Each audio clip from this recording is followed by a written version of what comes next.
medicine has expired. What do I mean with this? I mean that I don't mean medicine, I mean the medical system. The medical system that has taken over the planet for the last century and a half has a unique essence. It is totally based on fear, meaning that the approach of conventional medicine to the human body is all based on fear. It is always looking for disease. As Andrew Still, the father of osteopathy, used to say, doctors or medicine should look for health. Anybody can find diseases. But unfortunately, conventional medicine is always looking for disease. It's always looking for something wrong in the human body. And it's incredible to understand, and I imagine many of you already know that whenever we have a symptom in the body, it doesn't mean something is wrong with the body. It gives us very unique signals, our body, to understand that something has gone out of balance, something in our life. It can be our nutrition, it can be an emotional situation, it can be our relationships, it can be our connection to nature, it can be our disconnection from nature or from a community or from an individual.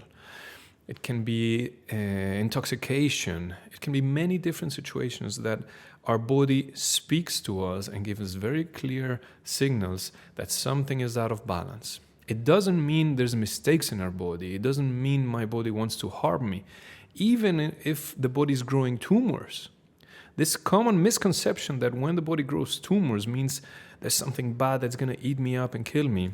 It's not at all like this. And this we can clearly understand when we go in depth into fantastic research that has been done for the last 40 years around the 5 biological laws, around the microbiome, and around mind-body sciences. There's so much research available for us to clearly state how none of these are mistakes, none of these are so-called sicknesses or diseases.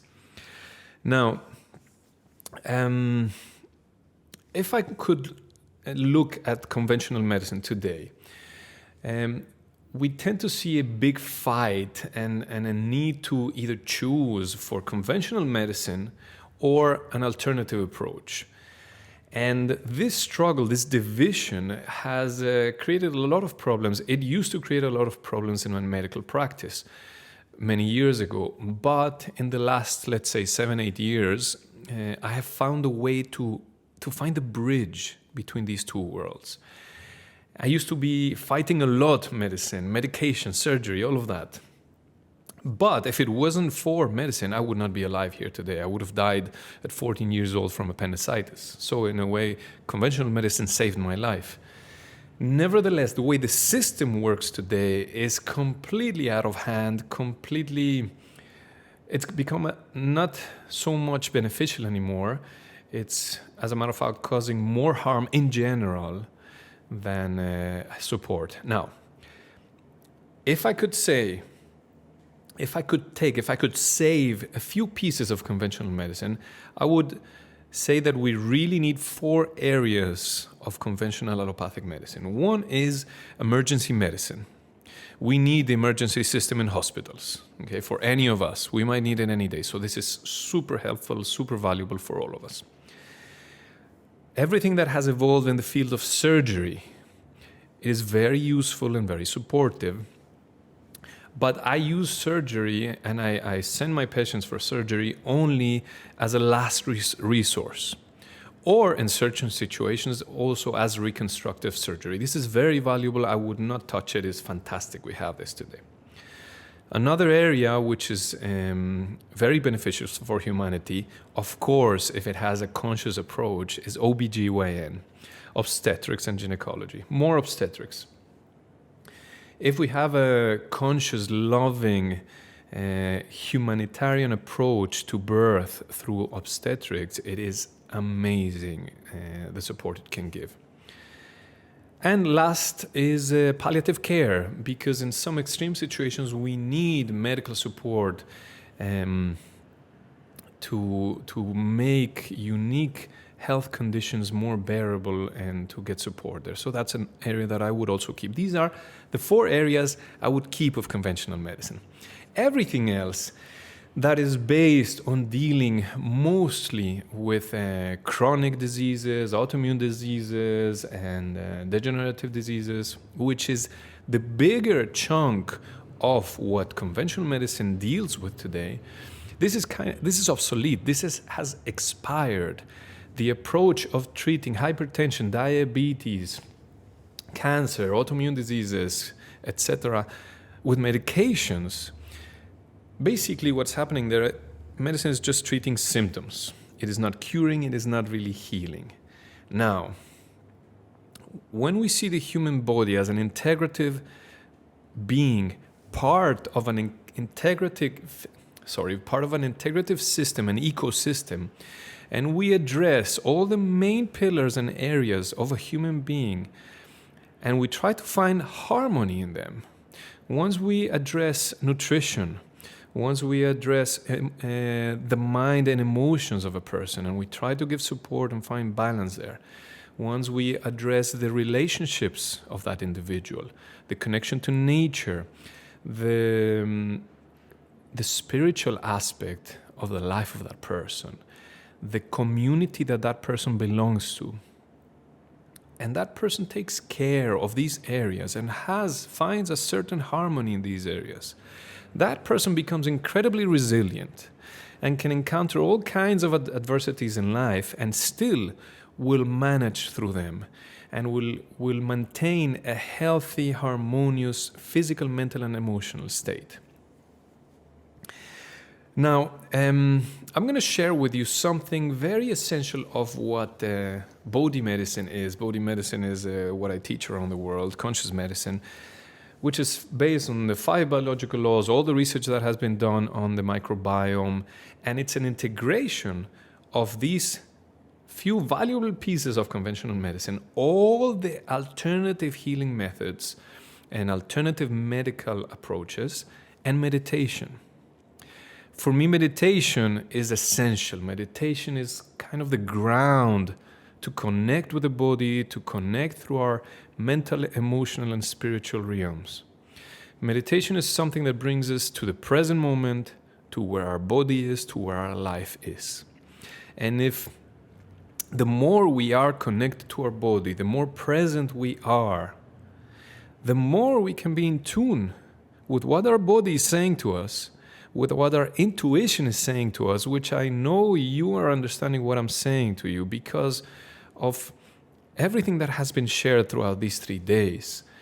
I'm pretty sure most of you intuitively already knew about this. And that's part of the reason why maybe you are here in these 3 days. So the more connected we are to our body, to our intuition, to our inner wisdom, the less dependent we are on the system. And yes, we are living today under a centralized health system that it's very clear what's happening today, more than ever, what that system is doing.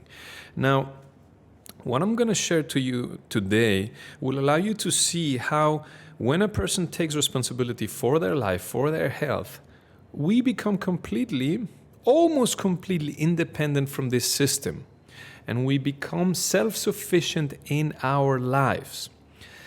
Now, I'm going to explain to you how one of the basic principles of what creates imbalances in our physical, mental, emotional systems, that is one of the key elements that produces symptoms or so-called diseases. You might have noticed, and I invite you to do this from now on, that the moments where you or somebody close to you has gotten sick or has had symptoms or inflammatory processes in your life, if you really analyze in detail, this happens usually right after a strong, intense, stressful period in life. Not during the stressful period, but after it. And this sometimes is a bit difficult to understand by the common mind and by the common beliefs we have about health. And I'm going to explain to you why. This is a very basic principle of physiology.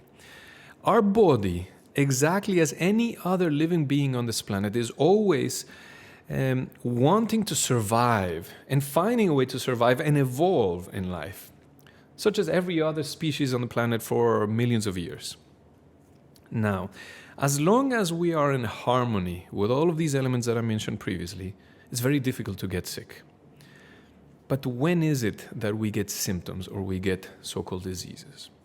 When we encounter a situation in life that is unexpected, that is too strong for us, so-called traumatic or shocking situation, and we do not have the resources to deal with this, to encounter with this situation, then we activate survival mechanisms that are inbuilt in our DNA and in our subconscious. These survival mechanisms are regulated by the autonomic nervous system, which, in that unique situation, unexpected, too strong to deal for us, and not having support or resources, our autonomic system is going to kick in and activate a sympathetic fight or flight response, which will shift the normal harmonious functioning of certain organs or parts of the body to help me survive the situation. My body, my brain, and my psyche are going to compensate to help me try to find a way to survive in the situation. Now, this, as I said before, activates the sympathetic nervous system. It's going to activate a stressful expression of our body, which we might be aware of it, we might not. And this might last for days, weeks, months, sometimes even years. The interesting thing is that during these periods, we rarely notice symptoms. But when the situation is finished, when we overcome it, when we feel we have survived it, we relax again, and we feel that area, that unique situation is finished, then our autonomic system shifts and puts us in a parasympathetic state. This is also called a rest and digest state. It's very commonly known in all the research that has been done through trauma work, somatic experiencing, 5 biological laws, and many others. When we enter this parasympathetic state is usually when inflammatory processes appear in the body, which, as I teach it in body medicine, we understand the purpose for inflammation, which is not necessarily something negative. This is when we manifest most of the symptoms in our body that we consider as sicknesses or diseases, which they don't necessarily mean we are sick. We usually go to the doctor, receive medications, etc. Now, I invite you really to take a look in your life history, and check the moments where you have gotten sick, which are most probably time-wise right after these very intense, challenging situations in your life. Most probably, most of them you have overcome and come back to harmony and well-being again. Now, when these situations happen and a person has harmony in these areas of their life, nutrition, exercise, meditation, community, connection to nature, spirituality, meditation, etc., the body, the brain, the mind are so much more resilient to encounter these situations, and therefore it's much more difficult for us to get sick or have symptoms. And even if we do, we have so many approaches to support us as a first line of defense before conventional medicine. Conventional medicine, I would consider it alternative medicine. I would consider the first line of health, all the other approaches, which can be body work, energy work, psychotherapy, meditation, breath work, herbalism, homeopathy, acupuncture, osteopathy, etc., etc.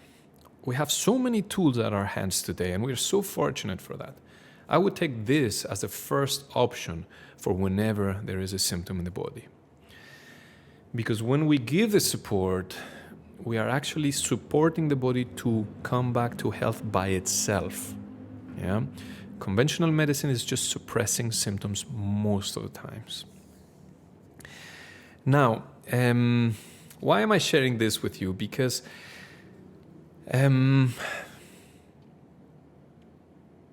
there's a misconception of what health and disease is.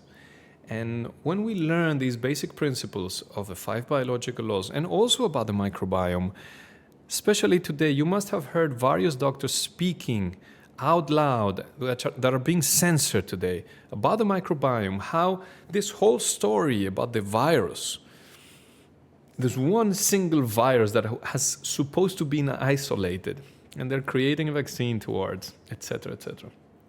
That this virus is creating this so-called pandemic. There's so many doctors speaking out about the new research and the so logical understanding of the microbiome and of the virome of the planet and of the virome of our body. Once we understand this, that makes so much more sense and is so much more in tune with the laws of nature. Then this fear about disease, the fear about this virus, it vanishes because it makes so much sense that what is happening right now in the planet is not due to that virus, but it's due to the measures that have been taken towards this so-called pandemic.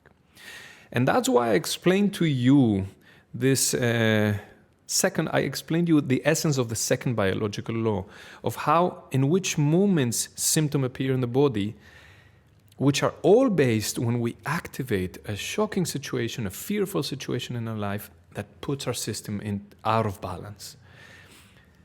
And that can explain why, with the so-called pandemic, since it began, such a big part of the population has been put in this situation, in this sympathetic fight or flight activation regulated by the autonomic nervous system, which is logical because most people are perceiving that they are encountering a very unknown situation, a source of infection, which is out there to hunt me any moment.